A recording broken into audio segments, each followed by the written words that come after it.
Well, the second presidential debate has now come and gone. And as was expected, no substantial questions were fielded and no meaningful answers were given. Because the narrative of these debates is controlled in order to push the two-party established agenda. Here are a few questions from subscribers that you'll never hear at a presidential debate. The first question is for both of you. If you become president, as long as a person is not harming or threatening to harm anyone, will you force your policies upon those who didn't vote for you or didn't want you in office? Hillary, you stated that you think too many blacks and Latinos are in jail. If you truly think that, then why didn't you stop your husband from putting a lot of them there in the 1990s? And why didn't you do anything to stop him from being jailed as a senator in New York? Mrs. Clinton, this is also for you. You say you care about the welfare of women and children. Then why in 1993 did you not speak up when 76 people, many of them women and children, were brutally murdered by your husband's administration in Waco, Texas? For both of you, what's your take on the mathematical impossibility of repaying the so-called national debt? Now, Hillary, if the American people couldn't trust you to give an accurate account of a simple landing in Bosnia without telling fairy tales about how you landed under sniper fire as you ran with your heads down for fear of being shot, how in the hell are we supposed to trust you to tell the truth about anything? Now, if you become president, will you default on the debt and tell bond owners to go pound sand? Or will you hyperinflate the currency and promise even more future labor of people who haven't even been born yet as collateral on these toxic loans? Now, Mr. Trump, we know you apologize for the crude comments you made at the age of 59 about kissing beautiful women without their consent and about how you desired to seduce and screw another man's wife.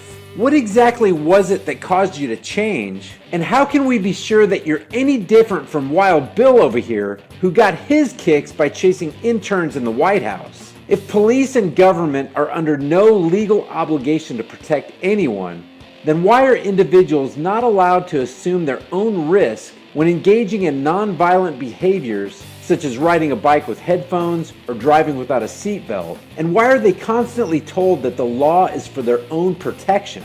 Given that the debt is impossible to pay back, shouldn't young people at least be able to opt out of bankrupt pyramid schemes like Social Security?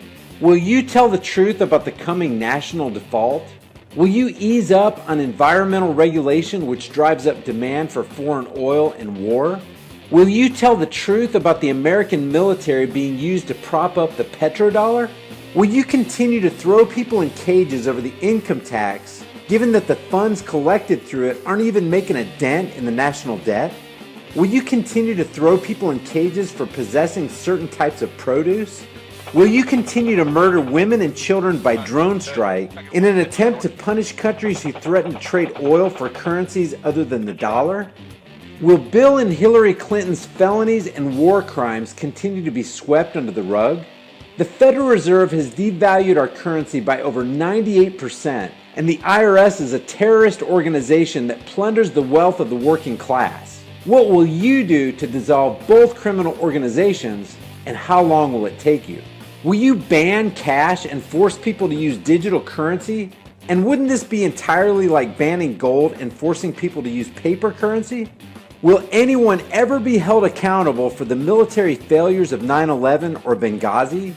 Will you tell the truth about more active duty soldiers dying from suicide than from combat?